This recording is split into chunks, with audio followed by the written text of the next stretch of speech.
Get out the insurance cards, get out the copays. The office is open, my friends, as this video is brought to you by drroto.com.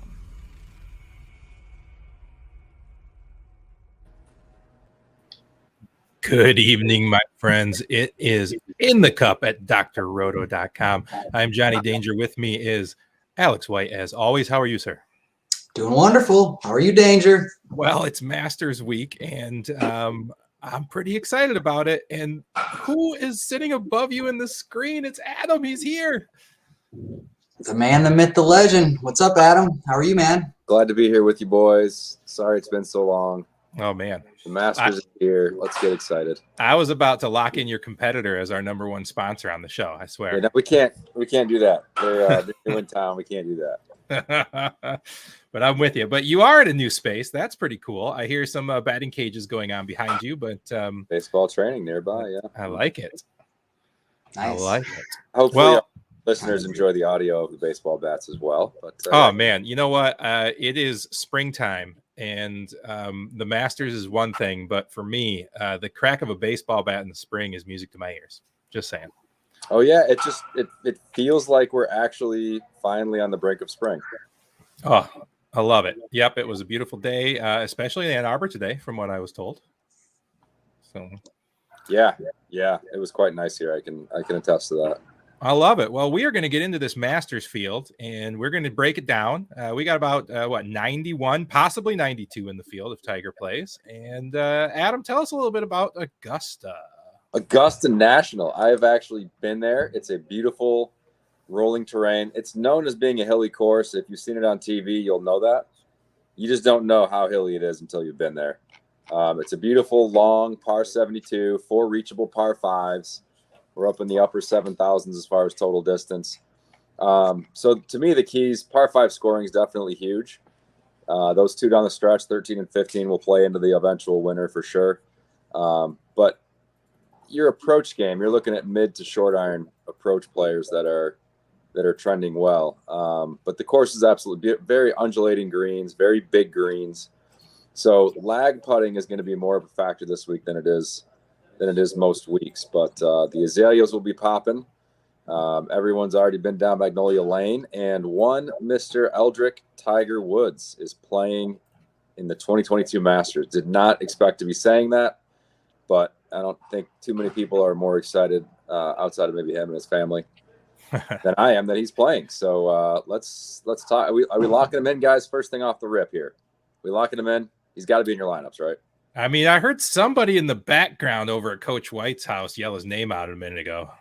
Yeah, my wife's taking Tiger Woods to win the Masters. So, I mean, you know, she's just as good of analysis as I have. So, I think that's what we're going to roll with. He's at 8,500. I mean, a very palatable price tag. I gotta imagine his sportsbook odds are the best you probably have ever seen on him. Yeah, I saw him at 55 to 1 on a few, and I'm sure he's moving up now just because he said he thinks he can win. All he said was "I do" in his little cast today, his interview. So honestly, if Tiger thinks he can do it, you know, he's the best player in the world for a reason. He'll have that title forever. He changed the game. So, I mean, I believe it. He won it, 2 years ago? It's in the cards. 2019, he won that. Yeah, I don't know if he can do it his first tournament back. I do think he's a great back to make the cut. But to actually contend, like, there's a lot of excitement. I'm excited, too. Just watching that guy tee it up. It's like watching it's just watching somebody who's the greatest to ever do it. Anything is a treat. So that's why he moves the needle so much. But no, he's not actually going to win. I mean, I'm not playing him in my DraftKings lineup, even at 8,500. He's going to be overowned. It's going to be a lot of public on him. But go Tiger. I love Tiger. Yeah, I love watching him. Betting on him, probably not so much. 55 to 1, though. I mean, throw $10 on that. Come on. Why not? All right. Do it up. Yeah, right, it's one of those bets. It's one of those bets where you beat yourself up if you didn't take it, you know, just because you're never going to see Tiger at those odds again. And it's the chance to get the, all-time winningest player. He would tie Sam Snead. Actually, no, he'd beat him with 83 wins. So that'd be the way to do it. And I mean, we're kind of watching this like hero story unfold in front of our eyes. So I can see it. Tiger's the one to do it. Sure. All right. Well, guys, like we normally do, we do go ahead and build models for these over at FantasyNationalGolfClub.com. Kind of forgot the name of it there for a minute. Sorry about that. You can see the numbers that I ran. A little ball striking, tee to green, greens and regulations, short game, par 4, 450 to 500, a little putting on bent, proximities, and par 5 scoring. So, we loaded that up, and we'll see what it spits out. Look, no surprise. Jon Rahm, pretty much number one in all those categories. Does he have what it takes to get it done this week? Al, what do you think? It's hard because I've wanted to play him all season, and I've rostered him pretty much 5 out of the last 6 tournaments he's played. He hasn't been Rahm, though, for those tournaments, so he's burnt me. I mean, a 10th, 21st, 17th, and 55th are his last 4 results. Mm-hmm. When you're paying that premium, you expect a top 5, and that's what he was giving you for so long. So this is the place for him to bounce back. He's taken a couple weeks off, maybe figured out his approach shots. At the Players, he lost 6.6 shots or strokes through approach alone. So, I mean, before that, he was rattling off 7 strokes through approach, 4.2. He just couldn't putt. He's starting to find that putter. Played a little bit better in match play, and I'm assuming he got to Augusta a week prior because he didn't play last week at the Valero. It's not for me this week. I'm playing Scheffler right above him. He's got 3 wins in his past 5 events. He has 2 different, 18th and 19th at the Masters in his first 2 attempts. So he's just finding his way around here. And, now he's got that winning swag about him. If you win 3 out of your last 5 tournaments, you know how to close out. Honestly, I think Scheffler could get 4 out of 6 wins. I love him at 11,000, and he's going to be, I would say, 5% less owned than Jon Rahm this week. So Scheffler's my play in that top range. Right. I could see that. Before I get your take on the top range here, Adam, I don't know if you can see our ranking list. I know you're on your phone there. But number 12 in this model at 7,000 flat, Luke List. Is it going to put you on tilt this week? No, I can't risk what it would take to risk on Luke List at the Masters this week. There's too much on the line. There's too much. It's a hot button name. It's a hot button name for you. Yeah, I don't know if you can tell I'm getting a little hot, but I'm getting a little hot. Luke List, I'm off him when he does well. He finally won his first event. Of course, I had the guy he beat in the playoff as my one and done pick that week. Yep. No, I don't. Luke List doesn't exist as far as I'm concerned. Just take him off, man. Just get him out of there. Get him out of there. Stop. All right. Me, it's like an ex-lover who I'm spurned by. Just don't do it. Just don't bring it up anymore. All right, done. Deal. All right. Well, let's go ahead and get into this then. So, Al likes Scheffler right up top. So, what are your thoughts on that? You like Scheffler over Rahm? I really like Justin Thomas. He's my guy in the 10K range. Yeah, I don't like any of those guys. I like DJ. I love Morikawa, and I like Rory of the 10K and above. I have my reasons. I think Rory is finally going to do well. It's going to rain a little bit. Rory is very much a picker of the golf ball. He's not a real steep guy, so he can control his spin a little bit better than a lot of the guys. I know he doesn't seem like he's the guy who's trending to win at Augusta, but I think Rory's under the radar a bit relative to, Rahm won the U.S. Open last year. He's been number 1. Scheffler's doing great. Tiger's back. JT's playing with Tiger in practice rounds. A lot of noise about him. I think this is the week Rory, with a little bit of the spotlight off of him and his potential career Grand Slam completion. This is the week I think he contends and has a chance to win. Morikawa, he's going to plot his way around the course. He's not going to get rattled by tough conditions. And then, DJ's he's got a great game for this golf course. He had a phenomenal final round at the Players. I just think DJ's poised to come out and show up in a big tournament. It's been a little while. I mean, so DJ's got kind of the opposite of what we talk about a lot, right? Is his putter is absolutely locked in. And we usually look at guys whose the other part of their game is locked in and just need to get hot with the putter to take a win. But DJ, I think, is one of those guys that can just flip his game around, right? It's the major. It's the big spotlight. DJ loves being in the big spotlight. So yeah. I could see that. I'm still a Justin Thomas guy. I can't get away from him. His DraftKings scoring is just too sexy for me. Yeah, I understand that. He hasn't played historically well here at Augusta, but I'm sure he wants to prove himself. You're right about DJ. Historically, a great ball striker. Won the Masters, 18 months ago or less, in that weird November Masters in the COVID year. And he's kind of been taking some heat. I think he's also kind of flying under the radar a little bit. If he keeps putting the way he's been putting, and then he hits it like DJ normally hits it, he's definitely a force to be reckoned with here. Right on. All right. So the little tidbit that I was kind of reading in is that the winner of the Masters historically, the average amount of attempts at the Masters before they win, 6.4 attempts. Not friendly to the new guys, even though we had a new one last year. So with that in mind, which one of these, where does that fall with some of these guys in here? Is that, I mean, I feel like that's kind of a lot of these guys, like Xander, Scheffler, Thomas. I mean, all these guys have had like 7, 8, 9 runs at this, right? Yeah, but it's a different world of golf. Like these young guys, those stats are pulled from the last, probably 10 years. So, I mean, there wasn't Xanders and Morikawas and Hovlands out there 10 years ago. Like these guys just popped on. There wasn't Schefflers 10 years ago. There's a reason he just popped into the number one, spot in the world. These kids know how to win now. They don't just come on and get top 20s and cash paychecks. They go out there to win millions of dollars. Honestly, that stat, I'll just throw it out the window. If we're going to go with that, then I'm going to take DJ too. I like DJ to win it again. I think, if we're going to start anywhere with your $1 million lineup danger, if we're both on board with it, both A whites, we want Dustin Johnson. If you want to lock somebody in and go with that stat, Dustin Johnson's the play at 10-5. Boom, done. He's in. There we go. What do you think, Adam? Do you think I was right on that with these new young guys, or do you believe in the have to play it 7 times to win? I do think that the crop of young players right now is about as good as we've had in quite a while, but it's just different at Augusta. I mean, you have to understand the intricacies of that golf course and what it takes around the greens and where you want to miss it. And I think for the most part at that course, you've got to learn those lessons the hard way. And until you do, outside of a week like last year where Zalatoris had one of the best ball striking weeks potentially in major championship history, you're just not going to see that very often. So, yeah, I like the guys that have had a little bit of time, had a few runs through, like we're going down to this next part of the range, but kind of like your Xanders and like Hideki was going into last year. There's a reason why guys tend to play well here year in, year out, and other guys just don't.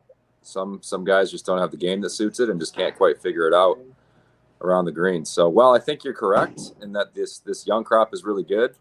I'm not really on Scheffler, on Hovland, for those reasons. I think Morikawa is just smarter and he can figure it out a little quicker than the other guys. And I think the conditions this year are going to favor him a bit more. I kind of like it. A little discourse. I like it.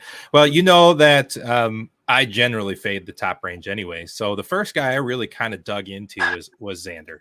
Xander's kind of my guy in this range. He was the guy I was going to start the lineup with. I may still go to him. We'll talk about it. Let's talk about this 9K range. It's kind of short. I actually thought there'd be more players in this range. Yeah, I like Xander a lot. 96. He's made 14 out of his last 15 cuts. And this could be the year he does what Fowler did in 2015, where he gets top 5 in every major. That wouldn't surprise me. I think Xander's that good, and he's been that consistent for the last 18 months. This is his, I think, 4th time playing the Masters. And I mean, that range is, I'm hammering that 95, 96, and like that whole 9K range. If I can get 3 guys there, that's where I'm starting my builds this week. And Xander is a mainstay in a lot of my lineups right now.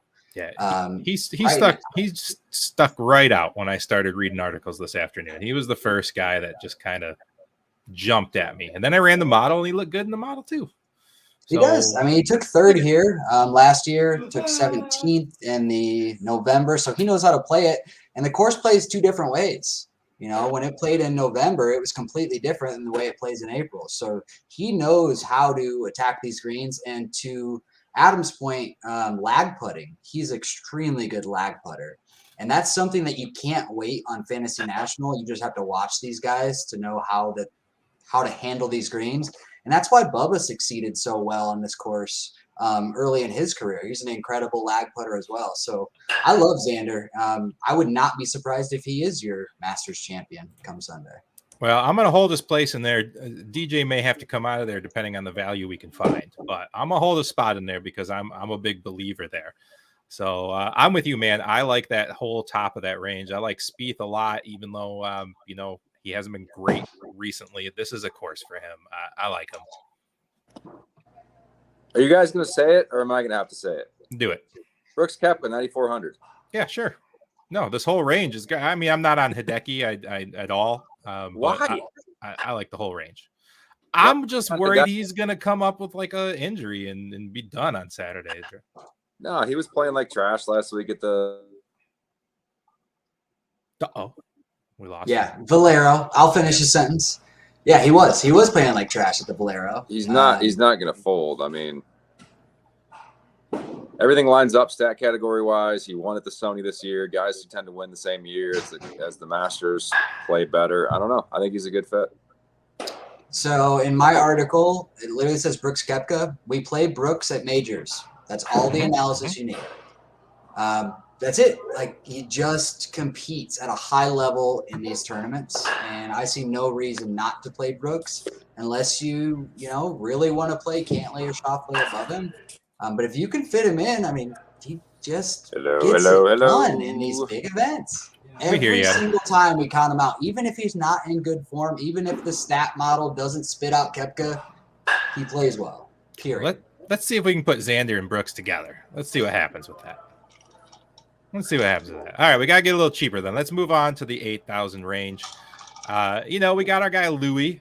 I disrespected him a lot in our early times, Adam. We lost him. We heard him fine. I don't know. He must have thought he was frozen. But I disrespected Louis a lot in the early times of In the Cup, Adam or Al. I'm not gonna lie. I've heard. I came around. Do I need to still come around? Is he the kind of guy that has win equity here? It's a challenge for me in this range right now because I am so locked into that 9K range that if I'm putting 2 or 3 guys in that 9K, which I love Schauffele, Cam Smith, Cantlay, and Koepka, it's really hard for me to look at this 8K range right now. So at the low end, if I'm going there, Louis is awesome at majors, but the Masters is his worst major. His best finish in the last 5 years is 12. And we know Louis to get second place at pretty much every major out there. It's been a long time since he's taken a top 5 here at Augusta.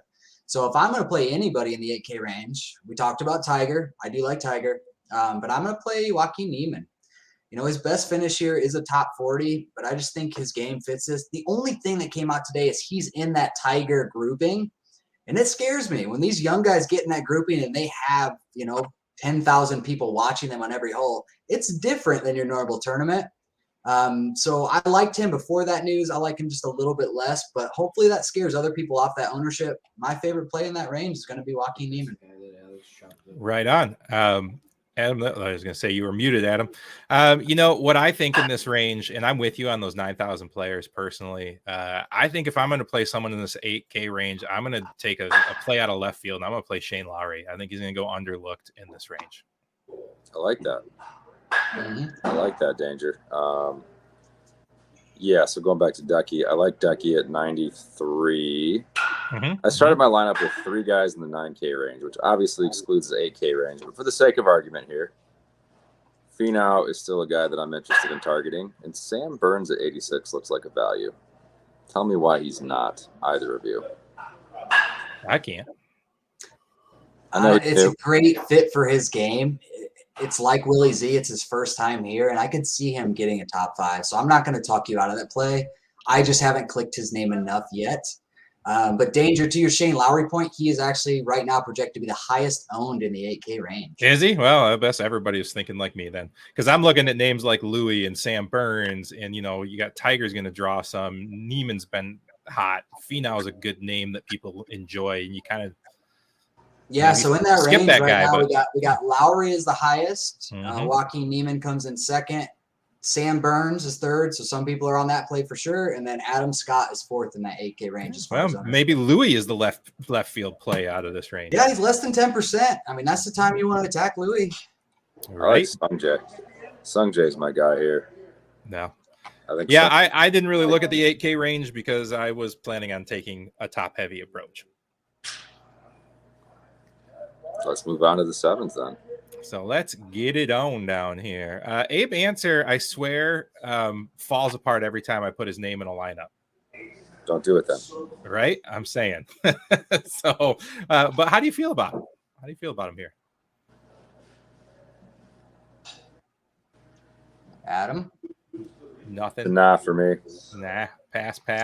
I'm kind of good too. Right now, he is projected at less than 4% ownership, though. So if you want to get real different, but you know me in that 7,900 price tag, I tell you that's my trap price. So I don't touch it. It doesn't matter who's there. That's DraftKings trap price is 7,900. So I'm going to stay away. I'm going to go right underneath Sergio Garcia, 78, still coming in at less than 5% ownership.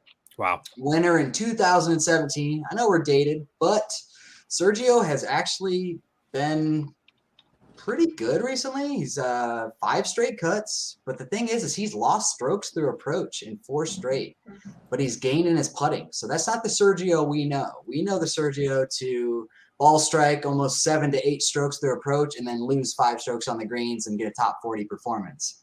Right now, if he can figure out, he took a couple weeks off from the players. We're a month removed from him playing. If he figures out how to get his approach game back to where it was and continues to putt well, we might have another contender. 7,800. I love Sergio, especially under 5% ownership. No, I can't argue with that. I mean, I got some pretty heavily owned guys at the top, so sneaking the under 5 in and a former champion might not be a bad play for the millionaire lineup. I don't know. Like it. Sergio hasn't finished inside the top 50 since he won here in 2017. He's just been kind of pooping the bed in the majors. A guy that I like in the 7K range, I haven't heard much about, is Siwoo. Siwoo's been playing well. Top 26 in 3 of his last 4 events. Now he withdrew once. That's a little bit like Siwoo to do that. But he finished 12th here last year. I think it's going to be one of those kind of weeks where it's not super low scoring. And, Siwoo's just chilling there at 7,100. He's too good of a player to be down there that low.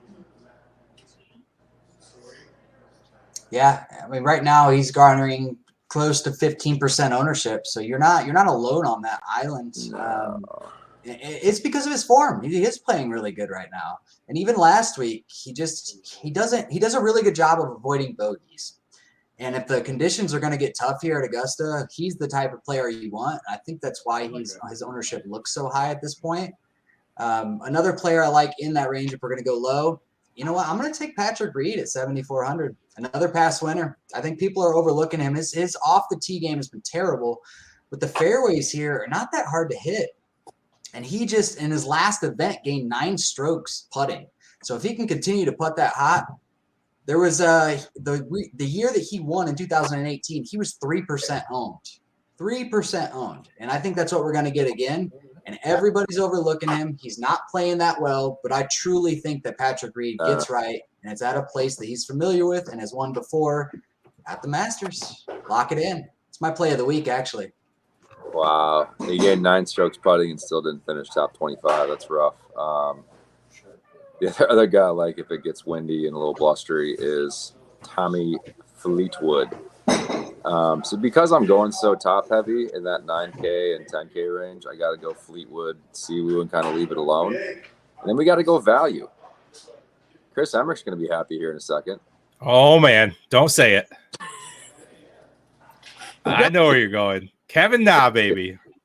Come on. He just finished top 10 his last event. He's showing some form. 12th and 13th his last 2 years at Augusta. Has he won yet this year? Has he won yet this year? No, it doesn't matter. See, that's what I'm saying is he always wins 1 a year. Maybe it's a Masters. Oh my goodness, that would be amazing.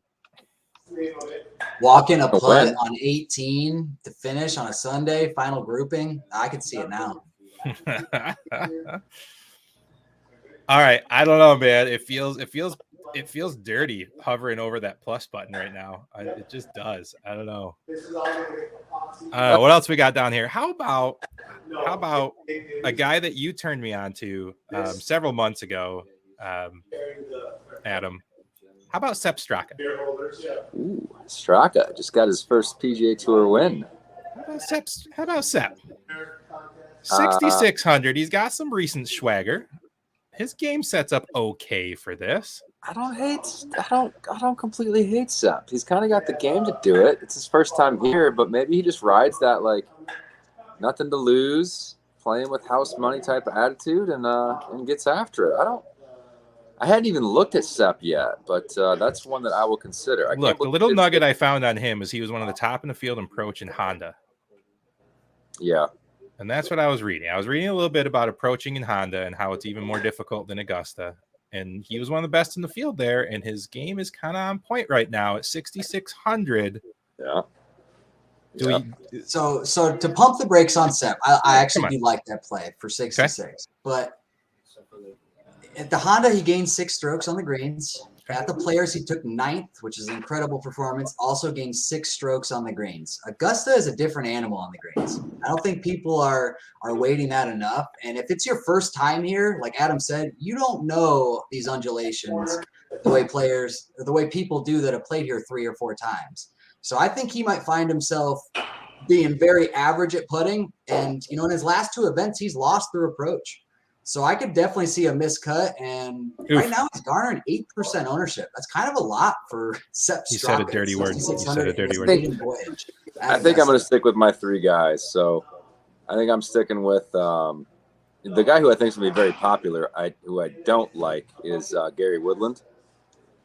He's just never played well at Augusta, doesn't flight his irons very high, is not a very good short game player, doesn't have the creativity it takes around here, but I'm sticking with I'm sticking with Thomas Peters, who's got a great game for this golf course.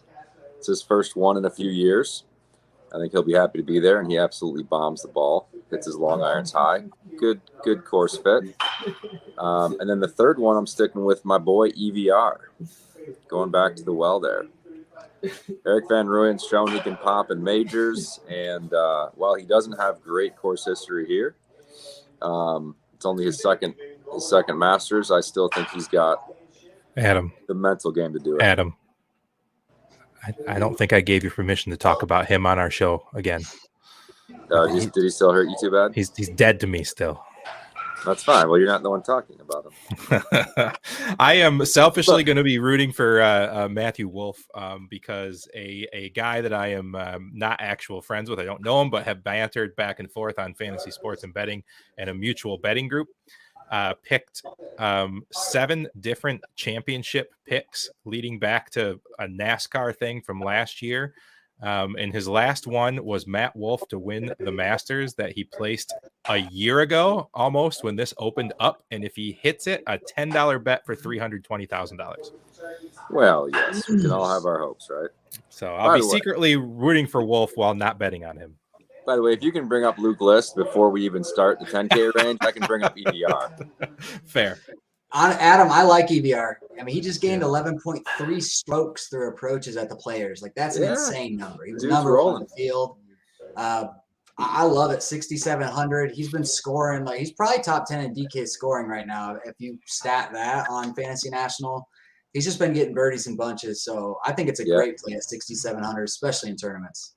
Yeah, and we talk about it in majors a lot in previous major shows, but you've got to have like the mental resolve to get out there and test yourself and take a couple shots to the gut and go back for more. And he's at least shown he's got that capability. He's got some major championship experience now. So yeah, he's a guy that I like. I got to give a shout to my guy James Piatt, playing his first Masters, USAM champ. He's actually a friend of mine. Played golf with him the week before he left for the USAM last year. And I can't believe the dude's actually at Augusta. PJ Tour did a little interview with him. He listed Dumb and Dumber as his favorite movie, so he's obviously the GOAT. He's already the GOAT in my eyes. I love it so much. So at the absolute bottom of the barrel, James Piatt. I dig it.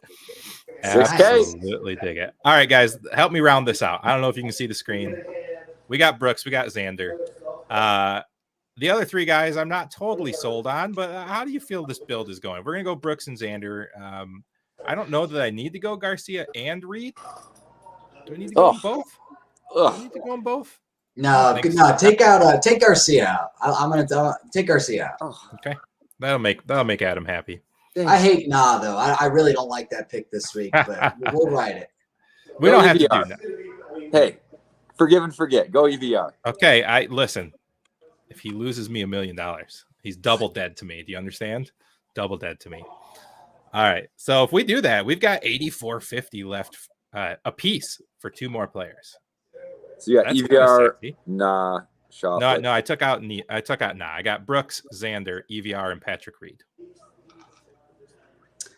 You know what? You had mentioned Fleetwood, and he's in pretty decent form right now. I like his around the green game, even if he's missing greens. And if you like him as well, let's put in Fleetwood and see what that gives us. That gives us 92 to finish it out. We can get Will, we can get Bryson, Berger, Louis.